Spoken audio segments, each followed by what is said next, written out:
The world is in chaos, fighting an enemy that is defiant and relentless, an enemy that is seemingly about to conquer the United Kingdom. That's the backdrop to Joe Wright's 2017 biopic Darkest Hour.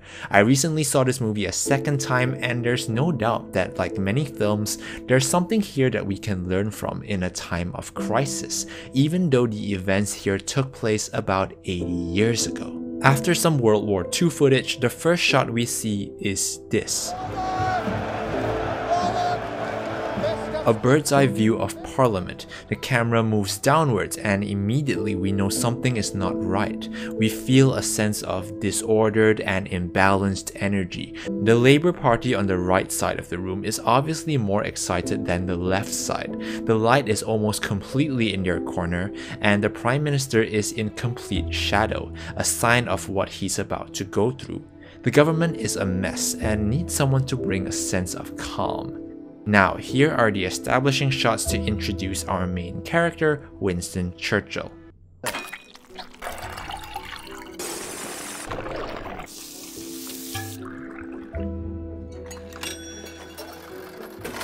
Let's see that again. We start with a quick montage of breakfast to show that we are in a place of precision. The camera moves with more purpose and vigor. When Miss Layton enters Churchill's room, it's shrouded in darkness at first, and then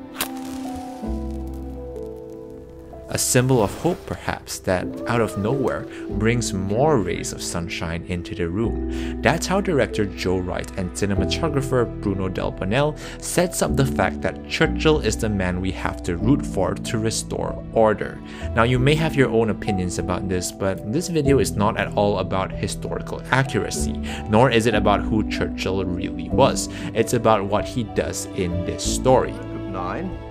The red light will come on and we shall go live to the nation. How do you bring order in the face of impending doom and destruction? Well, spoiler alert, but Churchill has to learn the hard way. Despite being great with words, Churchill is aggressive, irritable, and stubborn. He wants Britain to fight in this war, but at this point he lacks vital communication skills to convince his audience. A weird thing to say, I know, but hear me out. He becomes Prime Minister, and although he knows that the Germans are advancing rapidly, he willingly lies to the entire country, saying everything is fine. In essence, he represents the 1940s version of fake news, hoping to calm the country and maintain morale. Whether this works or not, we do not know, but we get an indication of its impact in the form of Miss Layton, who says, "No one tells us anything. It's all classified. We hear scraps and it's worse than knowing nothing." Churchill satisfies her wishes and tells her how bad the situation is, but it's not enough for him to learn what he needs to learn. That comes later in the story, when things go from bad to worse. The Nazi army has conquered Holland and Belgium, an entire garrison of British soldiers have been sacrificed, the rest of the British army is surrounded in Dunkirk, and Churchill has been forced by his war cabinet to face his worst nightmare, negotiating a potential peace deal with Hitler. Well, we have no choice but to at least consider them part of negotiation. All of Churchill's stubbornness has broken down. The odds of success are impossibly high, and Churchill is defeated. Screenwriting author Blake Snyder calls this story beat the dark night of the soul, where he writes, the main character hits bottom and wallows in hopelessness. But you must fall completely before you can pick yourself back up and try again.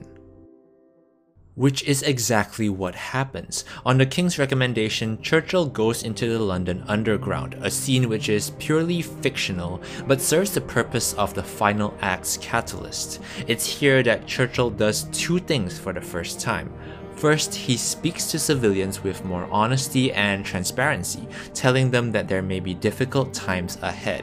Secondly, he listens to their opinions, something the real-life Winston Churchill was reported to do from time to time. It's this authentic interaction that inspires Churchill's decision to fully reject peace talks with the Germans and double down on his desire to fight for the people, knowing that the people would die for their country as he would, rather than submit themselves to the mercy of the Germans. Now, Darkest Hour is definitely about courage, about resilience and spirit. But the lesson here isn't that we should sacrifice human lives for the greater good, nor is it about refusing to negotiate when you think you have the right idea. In fact, it's actually the opposite.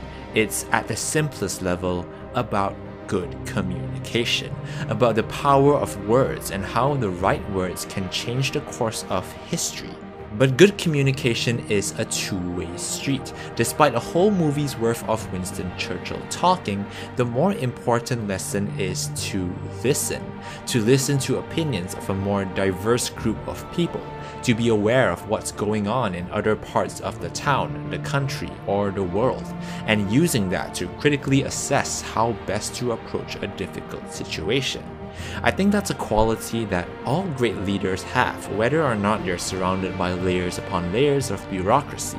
But in a time of crisis where human lives may be at stake, values like honesty, open-mindedness, and critical thinking inspire faith, inspire belief in our leaders, but also belief in our fellow citizens. And we're gonna need these people. People of honesty and sharp thinking and action and compassion. Because in the world we live in now, it's these people that can guide us through our darkest hours as well.